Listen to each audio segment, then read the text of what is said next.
Welcome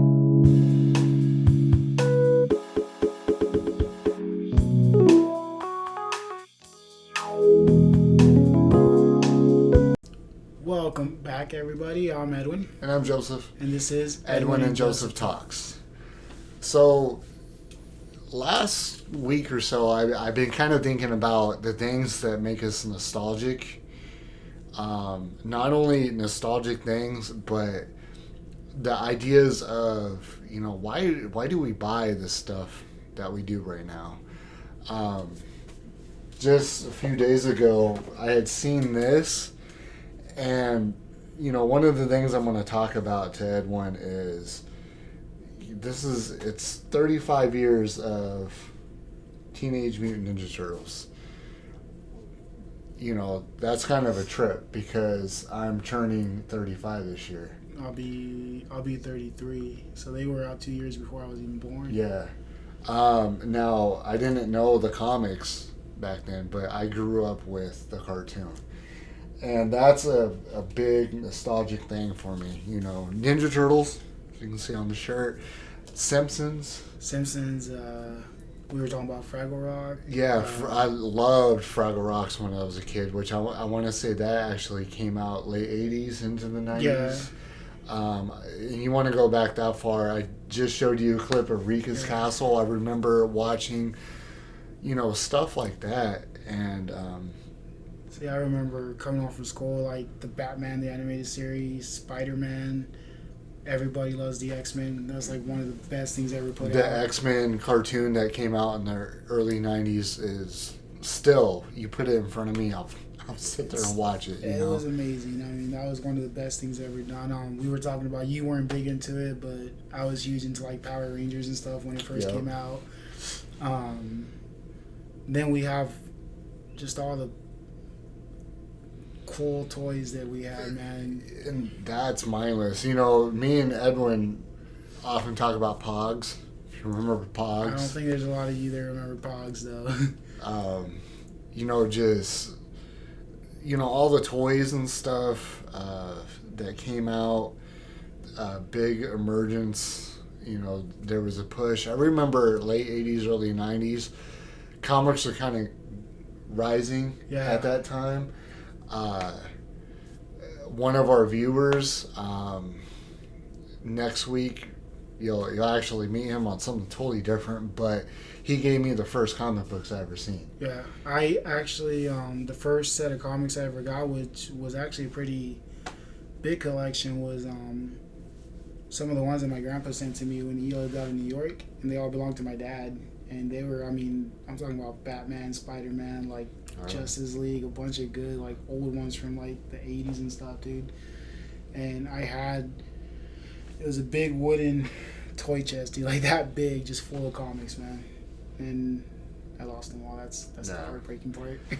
And that's the thing, and you think about the stuff that makes us nostalgic, what exactly, especially I think our generation, I know the baby boomers, they kind of have their nostalgic stuff, but our generation, it feels like, is really pushed on collectibles and stuff like this. And I think it's just, if you think about it, like, everybody from that time period is just older now. We're all old, we're all working, we're all stuck, responsibilities, and we got everything to do.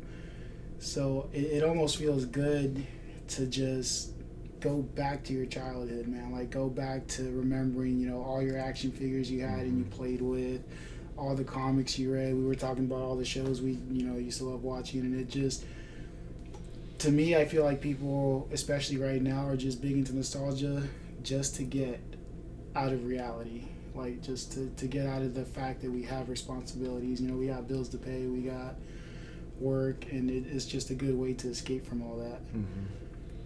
One thing that I mentioned to the guy at work, we were kind of talking about it. I think one of the major big things is we have jobs now. Yeah. And a parent that can't say, you can't buy that, you can't have that. We can get these things. And some of it's, for some people, they see some of this stuff and it was things that they had that they lost. Like me, like when I go on eBay or stuff to look for older stuff, it's stuff that I remember having, and I just don't have no more. So when I come across it, it's just like, oh man, I gotta have that. Now, some of it is just stuff that they wish they could have had. If I was to run at a swap meet or somewhere, I'm sure I can look it up and buy one. But if I was to run into like a Teenage Mutant Turtle van, I would pick that up like that because I always wanted that thing. When I was a kid, Ninja Turtles, outside of like Power Rangers and Batman, because as much as I love like the Marvel movies and stuff going on, DC was like my thing growing up. So I had like Batman and Aquaman and stuff, but Ninja Turtles was like big for me. And I had every turtle. I had all the weird turtles that came out, like the scuba diving Michelangelo and stuff. The ones that you had the piece of plastic that you pulled through and it said stuff. Yeah, and then I had those, and I had the van, I had the Technodrome, I had Shredder, I had like a bunch of foot soldiers. Like Ninja Turtles is like actually a huge part of my childhood, man. One thing I have, I have a collection case out there, but on top there's a huge Optimus Prime. Yeah. That was it was from one of the newer movies, but it's still Optimus Prime. I remember being little, where I don't really remember the cartoon so much, but I remember the toys. Yeah, well, the toys were like huge back then because you didn't have anything that can do that. Take apart a car and make a robot out of it. Turned into something. And now that we're on the subject of Transformers, you remember Beast Wars? Did you ever watch Beast Wars?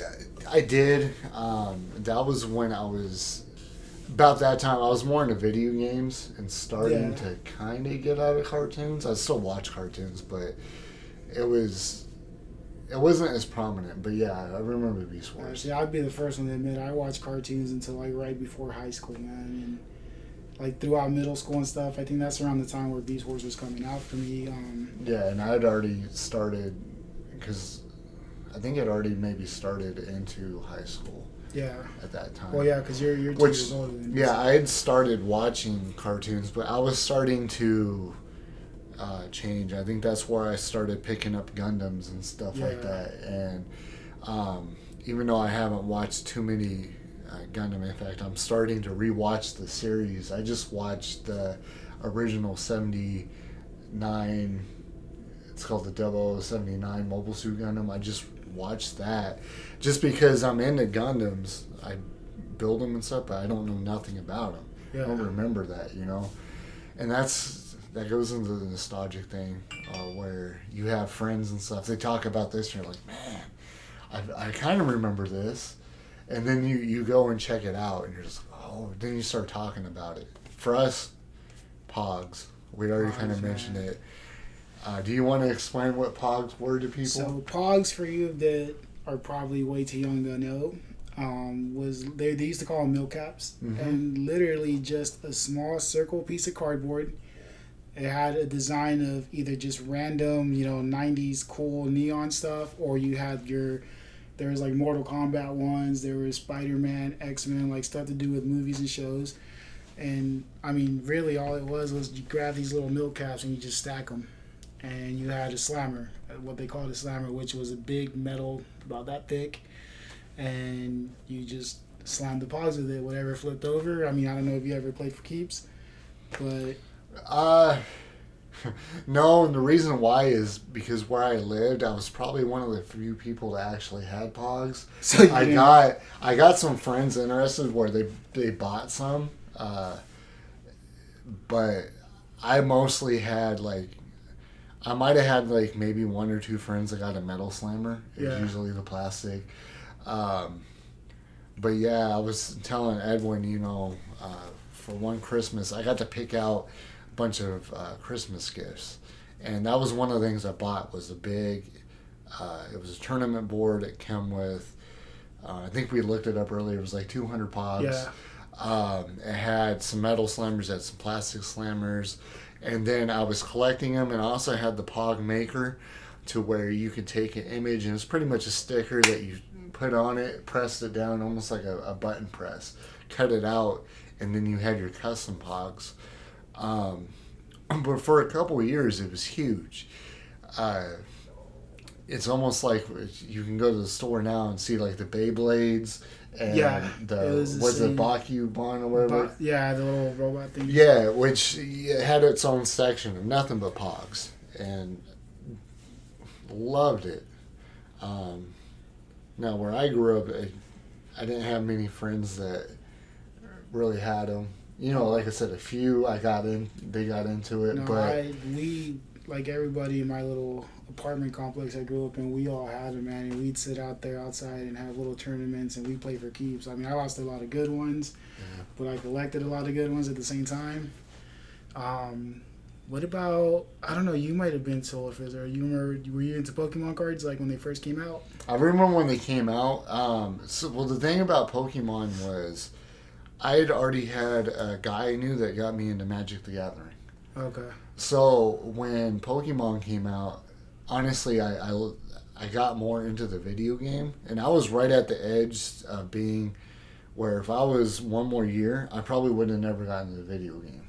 Okay. Just the way it hit. I was going into high school about that time, like I was in junior high era. Yeah, see, and I think I was still in middle school when that first came out.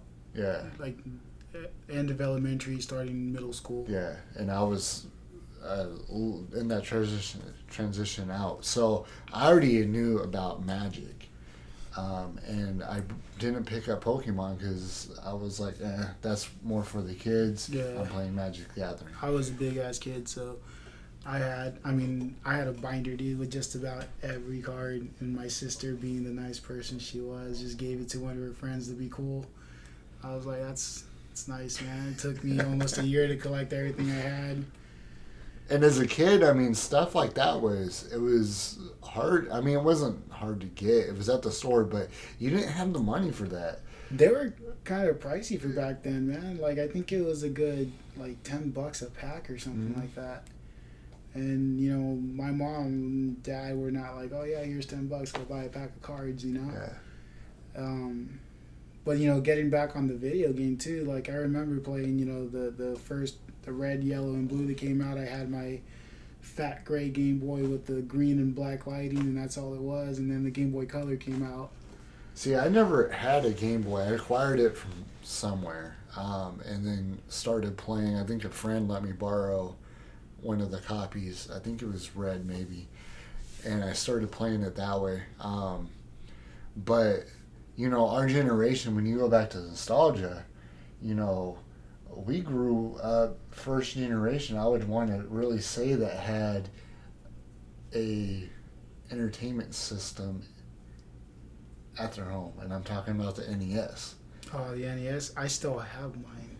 Yeah, see, I sold all my stuff. No, I only got 3 games. I have my Dr. Mario. I got this, it's a pro wrestling game, but it's not like WWF, like it's not a branded one. It's some weird, like, it's got a pink guy with a blue star on his face. A lot of people have played it, actually. Oh, was it just Pro Wrestler or something like that? Yeah, something like that. Yeah, I remember that game. I have that, and I have my gold copy of Legend of Zelda. Mm-hmm. I still have that. You know, we grew up with that, and we were talking about, you know, the PlayStation. Yeah, it came out in '94, but I didn't own mine until like 4 years later. Yeah, I mean, when we were kids, we really weren't up with the technical side of stuff, but, you know, I got mine tail end of 96, 97. My sister sent one to me for birthday, Christmas. Yeah. And, you know, I had one, I want to say, fairly early compared to all my other friends. You know, I had a lot of friends that would come visit my pad, and that's what, or I would take the PlayStation to their house. Yeah.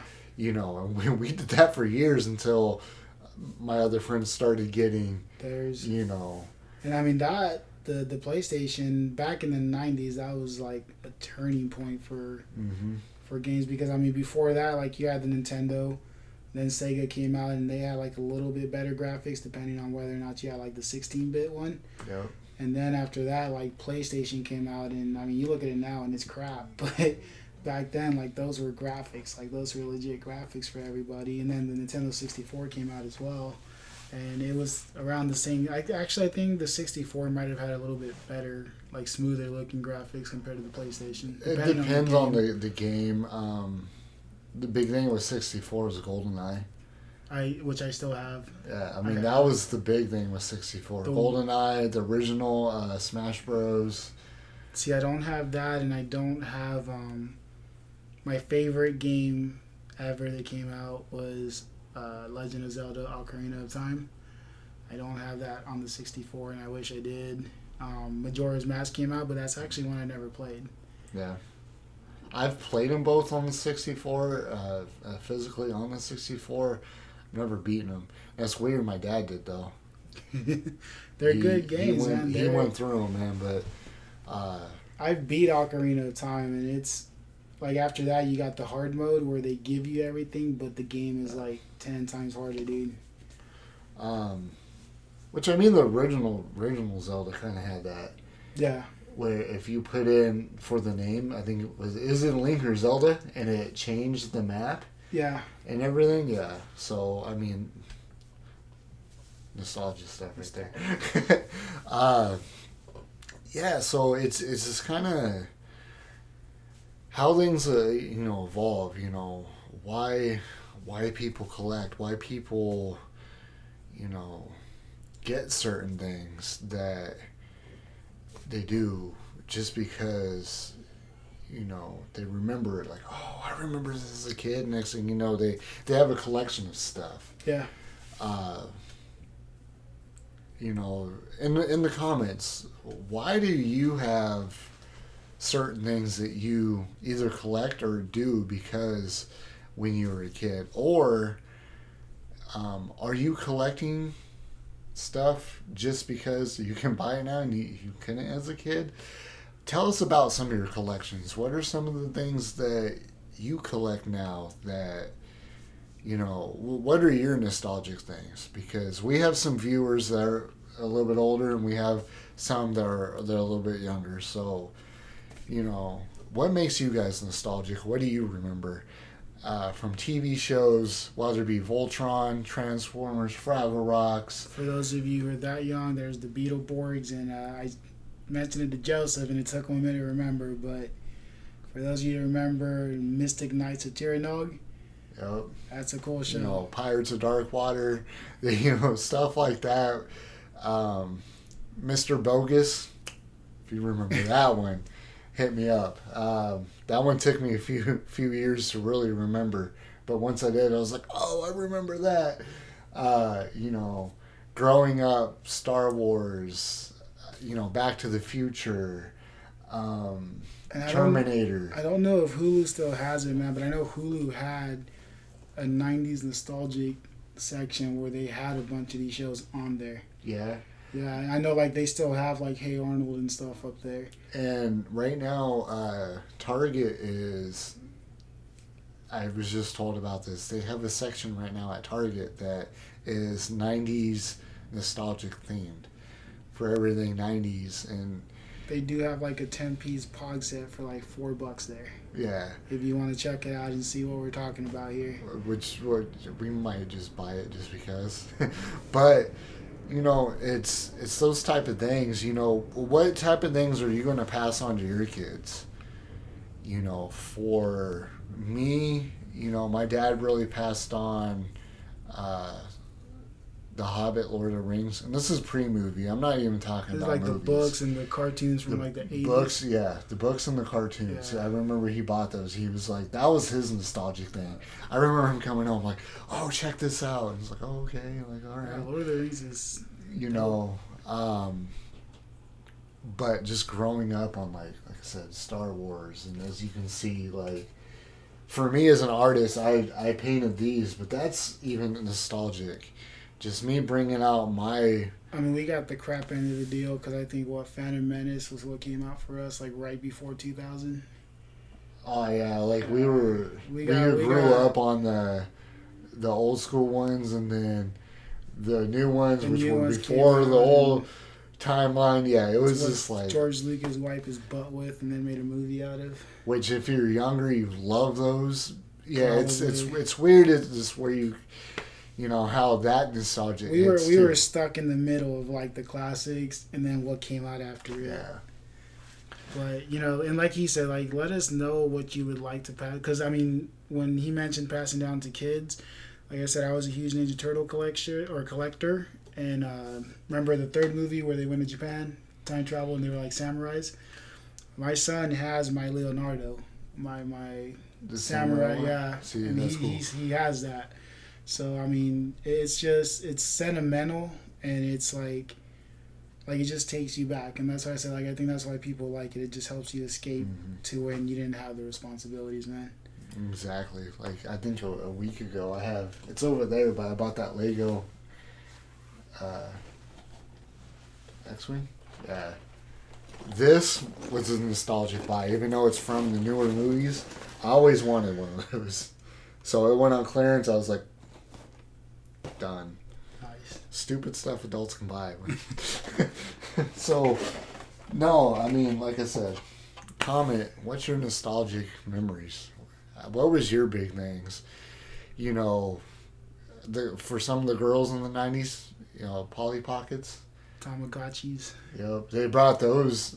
They didn't take off as like they did in the 90s, but yeah, I mean, there's Polly Pockets right now, but you remember Mighty Max? I was about to bring that up. That was our offshoot for the boys. It was Mighty Max, which they had tried to bring those back a few years ago. I remember this maybe about 5 years ago or so.